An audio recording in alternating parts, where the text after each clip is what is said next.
Okay, good morning, everyone. We are here parked at the, I think this is the Crampton Bowl parking lot. Right now, the parking lot for the State House is under construction, so we're gonna have to take a little bit of a walk. But that's okay, because we're gonna get some early morning steps in. And of course, I have my badge.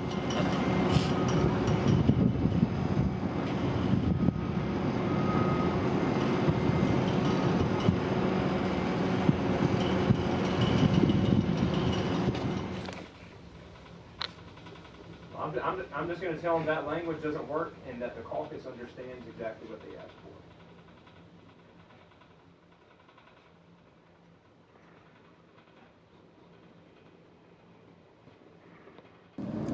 for. Okay, hey you guys. So today, it is actually a Thursday, which is typically not the day that I go into my internship. However, today is the Your Freedom, Your Future event that the House Democratic Caucus is putting on. And there's supposed to be a lot of great speakers there, like Ms. Coleman, who I'm excited to see, as well as Leader Daniels. So I am on the way there after I get this food. I'm going to be on the way there to help out. He did tell us that it wasn't mandatory, but I thought that it would be a good event to do some networking, and also just it's really important to make a good impression. So I like to be as involved as possible. So I'm going to eat, and then we're going to head over there, and I think I'll be able to get some good footage today. So yeah, I'll keep.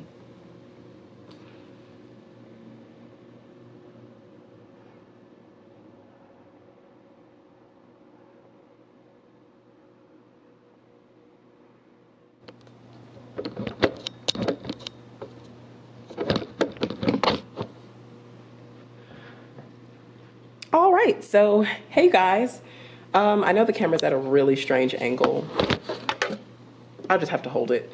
So right now we are all set for the Your Freedom, Your Future event here at the Legacy Center here on Dexter Street. It's right behind the Dexter Street Baptist Church.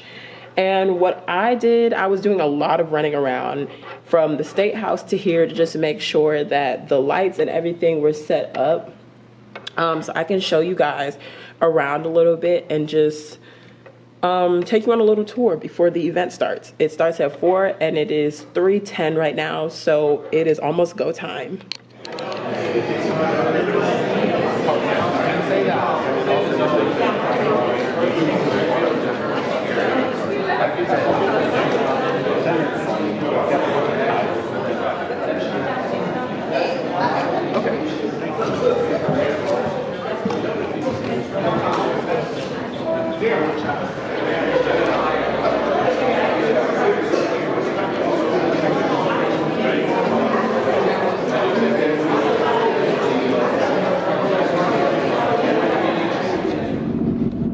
Okay, hey you guys, so I'm here with my colleague Laquan, and he is also another intern in the House Democratic Caucus office.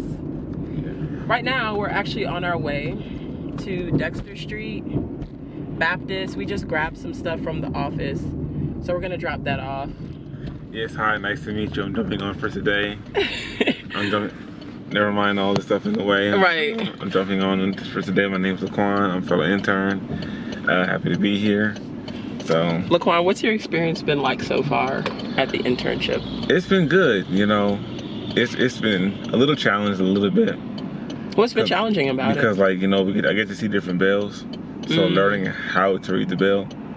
Because I'm a political analyst, so I do all the, I say what's good or bad about the bill so that she can kind of publicize it basically.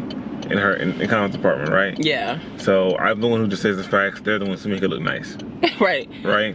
But that part actually looks really hard. Like when he has you looking for the bills, what is that process like? Like, what does it actually entail to do that? So far, it's more like he might have certain bills to look up at, but it's more reading each bill, understanding each bill, and then what I realized is that sometimes each bill has sections. So like I'm learning how to say, sift through all the fluff. Because like most bills have a synopsis, a short title, and then reading certain languages to understand where the actual bill starts. So it's a little challenging, that's all. But to analyze it, you learn more as you go along. You get easier, and then now I'm learning how to search for bills on my own, and just see that, be the second pair of eyes. Say, okay, I think this is good, that's bad, and learning the overall layout. Gotcha. Okay, so it is the day that we've all been waiting for. It is my very first day of legislative session. Today is February 7th. Legislative session actually started yesterday on February the 6th, but it is my first day. Wednesday is apparently a very important day for comms here at the State House because that is the day that the Democratic Caucus press conference happens. So today is going to be a very important day for us to document that. And I came actually a lot earlier than I normally do because I come at 10. But today I came here for 8 a.m.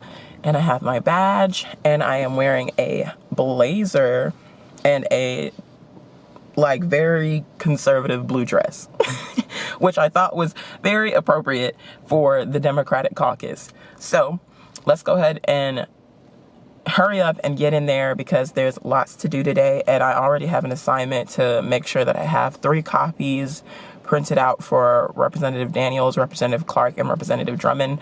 So let's go ahead and hurry up and get in there and get that done.